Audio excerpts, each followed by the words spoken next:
আসসালামু আলাইকুম রহমতুল্লাহি ওয়া বারাকাতুহু। প্রিয় বন্ধুরা, আশা করি সবাই ভালো আছেন।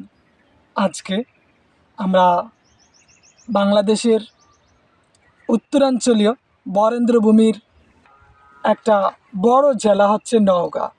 নওগাঁ জেলার সাপাহার উপজেলা, যেটাকে বলা হয় বাংলাদেশের আমের স্বর্গরাজ্য। প্রতি বছর এই সাপাহার থেকেই 2000 কোটি টাকা বা তার চেয়ে বেশি পরিমাণ টাকার আমের লেনদেন হয়, ক্রয় বিক্রয়ের। বুঝতেই পারছেন কী পরিমাণ বিক্রি হচ্ছে।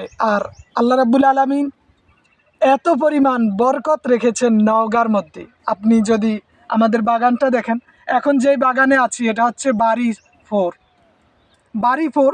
সকল জাতের আম বিক্রির পরে সর্বশেষ যেই আমটা মার্কেটে চলে সেইটা হচ্ছে বাড়ি ফোর, মিষ্টি আম। এবং আমগুলা খুবই সুস্বাদু। আর দেখতে এটা মানে এই যে আকৃতি যদি দেখেন, প্রচুর আম ধরছে। যদি আপনি প্রতিটা গাছের দিকেই তাকান, তো আমাদের সাথে এখানে আমাদের ইদ্রিস আলী ভাই আছে, যিনি প্রতি বছরেই 1500 থেকে 2000 মনের অধিক আম সাপ্লাই করে থাকে বাংলাদেশের যে কোনো প্রান্তে। উনি একদম নিজে থেকে যাচাই বাছাই করে নির্ভেজাল, খাঁটি এবং পিওর, সুন্দর, সব দিক বিবেচনা করে যেটা উপযুক্ত মনে হয় সেই আমগুলাই তিনি মানুষের কাছে পৌঁছে দেন। কারো যদি আম লাগে বা কেউ যদি নিতে চান, সেক্ষেত্রে আমাদের ইদ্রিস আলী ভাইয়ের সাথে যোগাযোগ করতে পারেন। এছাড়া আমাদের আছে আব্দুর রহিম ভাই, ইনিও সাপাহারের মানুষ, নওগাঁর মানুষ। এবং এখানে আমাদের সাথে আছেন আরেকজন রাকিবুল ইসলাম ভাই, যিনি খুব ভালো মানুষ, পছন্দের মানুষ, সবসময় মিষ্টি হাসি থাকে, খুব সুন্দর কথা বলে। আর এখানে দেখতেই পাচ্ছেন বাড়ি ফোর। গাছগুলো ছোট, গাছের বয়স কতদিন হবে? 3 বছর। 3 বছর। একটা গাছের বয়স 3 বছর, কিন্তু আল্লাহ রাব্বুল আলামিন মোটামুটি দিয়েছেন।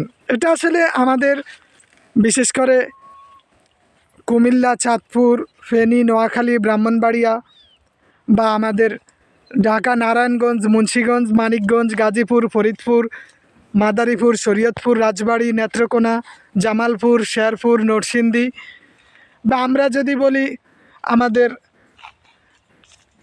সিলেট, মৌলভীবাজার, হবিগঞ্জ, সুনামগঞ্জ, মানে এই অঞ্চলগুলোতে খুব একটা পাওয়া যায় না, বা আপনি কখনো এমন দৃশ্য পাবেন না যেখানে প্রচুর পরিমাণে আম থাকে।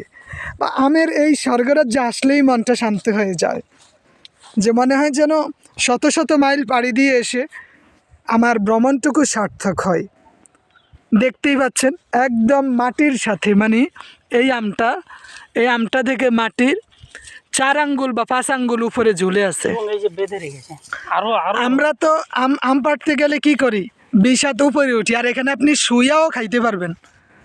মানে মাটির সাথে মোটামুটি লেগে আছে, মানে অল্প একটু। এই যে 4 আঙ্গুল 5 আঙ্গুল ফাঁক, প্রচুর পরিমাণে আপনি যেই দিকেই দেখবেন সব দিকে আমাদের আম ঝুলে আছে। নিচ থেকে যদি দেখেন প্রচুর পরিমাণে আম ঝুলে আছে। প্রতি গাছেই 20, 25, 30 কেজি আম হয়। তা আপনি যদি দেখেন এই আমটা কিছু হয় না, এখনো কিছু হয় না। এগুলা কাঁচাই আমগুলা মিষ্টি। ওই যে দেখবেন এখানে একদম মাটির সাথে লেগে আছে। এই যে এটা বাড়ি ফোর, এই জাতটা। হ্যাঁ, এই যে মাটির সাথে, মানে মাটিতে পড়ে আছে, ঝুলে আছে।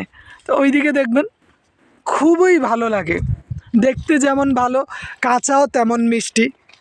আর এগুলা তো মধুর মতো মিষ্টি হয় পাকলে। বাড়ি ফোর নতুন একটি জাত, এইটার বয়সও বেশি দিন হয় নাই। তো ঠিক আছে, ধন্যবাদ সবাইকে। আসসালামু আলাইকুম ওয়া রাহমাতুল্লাহ।